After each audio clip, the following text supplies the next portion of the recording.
That's how I ruined his marriage and destroyed his life with just flowers. I am by no means an expert or professional at revenge, but I am a patient person. I disclosed this to a friend, and they directed me here. 7 years ago, I was lucky enough to be able to buy my own place.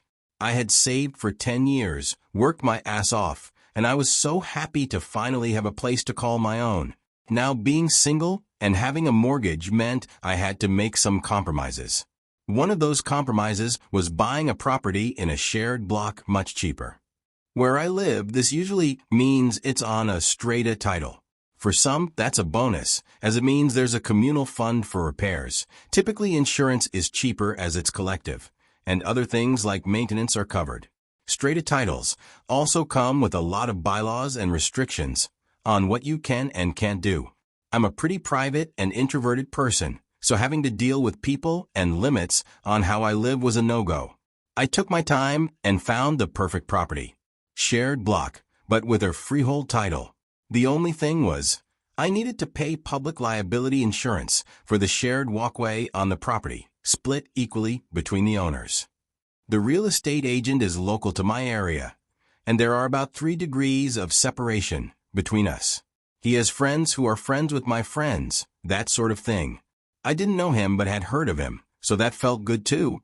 About 5 months after moving in, I get a knock on the door from the owner, landlord, of the property next to mine to discuss insurance. No problem. I ask for a copy of the policy for my records. It gets sent through, and to my surprise, it's strata insurance. I was incredibly confused, and after much back and forth, it turned out the property was not a freehold title, but a strata title. I called my lawyer, who handled the conveyance. He was dumbfounded, but he did the right thing and made things as right as they could be. I arranged a meeting with the real estate agent. I brought emails and printouts of the ads that all said it was a freehold title, and emails between the real estate agent and my lawyer discussing its freehold status. Despite it being in black and white, he refused to accept any fault or offer anything to make it right. I don't begrudge him that. He's looking out for himself, I get it. However, I wouldn't forget it.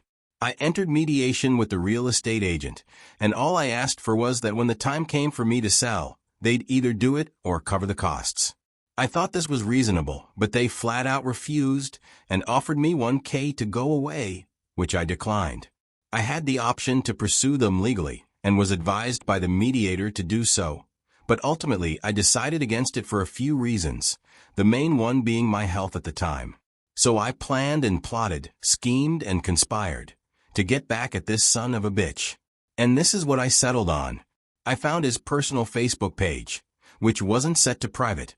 I saw some photos of a boys on tour trip he took a few weeks earlier, so about 5 to 6 months after I bought the property. I also found his address through a business registration search. On the anniversary of the sale, for 6 straight years, I sent him flowers with a note. Dear real estate agent, remembering you on this, our special day. She has your eyes. Love, L. The notes varied slightly over the years, but they always had on this our special day, and some weird reference to a love child and a desire to reconnect. I also occasionally arranged for postcards and letters to be sent from another country. The one he was on tour in, always signed Love, L.